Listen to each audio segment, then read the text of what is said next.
Dear Nola, thank you very much for your lovely present of a partridge in a pear tree.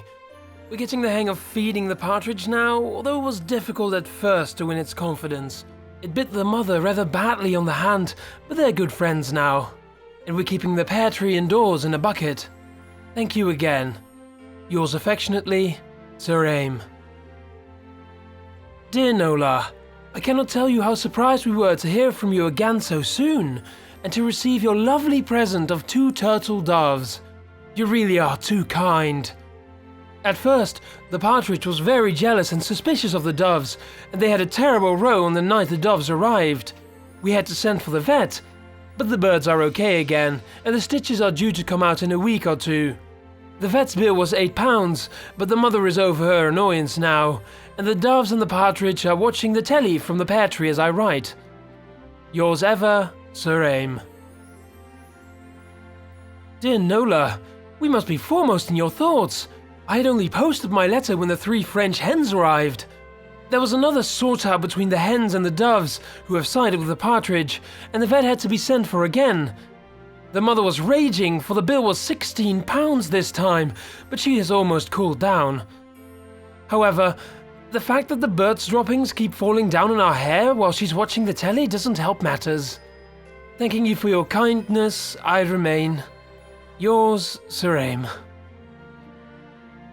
Dear Nola, you mustn't have received my last letter when you were sending us the 4 calling birds. There was pandemonium in the pear tree again last night, and the vet's bill was £32. The mother is on sedation as I write. I know you meant no harm, and remain your close friend, Sir Ayme. Nola, your generosity knows no bounds. 5 gold rings! When the parcel arrived, I was scared stiff that it might be more birds, because the smell in the living room is atrocious. However, I don't want to seem ungrateful for the beautiful rings. Your affectionate friend, Sir Ayme. Nola, what are you trying to do to us? It isn't that we don't appreciate your generosity, but the 6 geese have not alone nearly murdered the calling birds, but they laid their eggs on top of the vet's head from the pear tree, and his bill was £68 in cash. My mother is munching 60 grains of Valium a day and talking to herself in an almost alarming way. You must keep your feelings for me in check, Sir Ayme. Nola, we're not amused by your little joke. 7 swans a-swimming is a most romantic idea, but not in the bath of a private house. We cannot use the bathroom now because they have gone completely savage and rush the door every time we try to enter. If things go on this way, the mother and I will smell as bad as the living room carpet. Please lay off. It's not fair. Sir Ayme. Nola, who the hell do you think gave you the right to send 80 hefty maids a-milking here to eat us out of house and home? Their cattle are all over the front lawn and have trampled the hell out of the mother's rose beds. The swans invaded the living room in a sneak attack, and the ensuing battle between them and the calling birds, turtle doves, French hens and partridge made the Battle of the Somme seem like Wanderly Wagon. The mother is on a bottle of whiskey a day, as well as 60 grains of Valium. I'm very annoyed with you, Sir Ayme.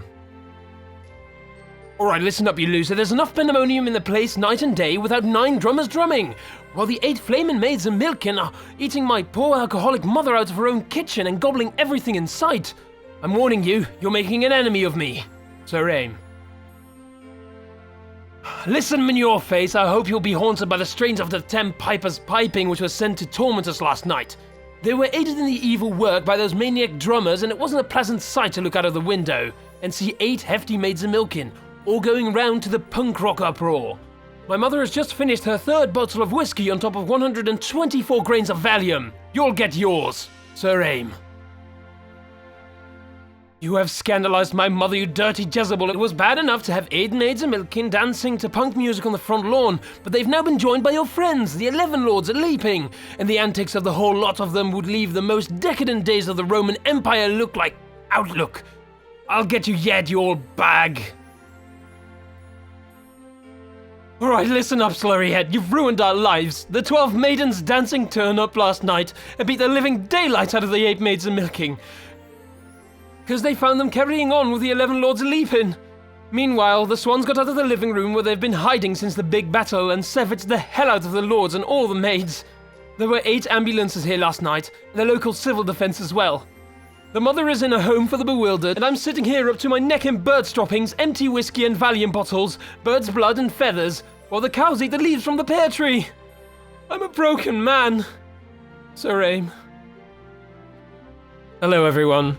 I heard this one last night and I thought this would be hilarious for me to share with you guys. If you haven't noticed yet, it's actually a parody of the 12 Days of Christmas, of the receiving end of the 12 Days of Christmas, and I thought it was really hilarious. You can find the link to the original in the description, and I hope you have a very Merry Christmas. It's been an awesome year. Reaching 10,000 subscribers is an insane thing to think about. I got an awesome new microphone, I made a lot of new friends, I work with Dylan now, life is amazing. And it's all thanks to you. So I hope we can continue this next year, yeah?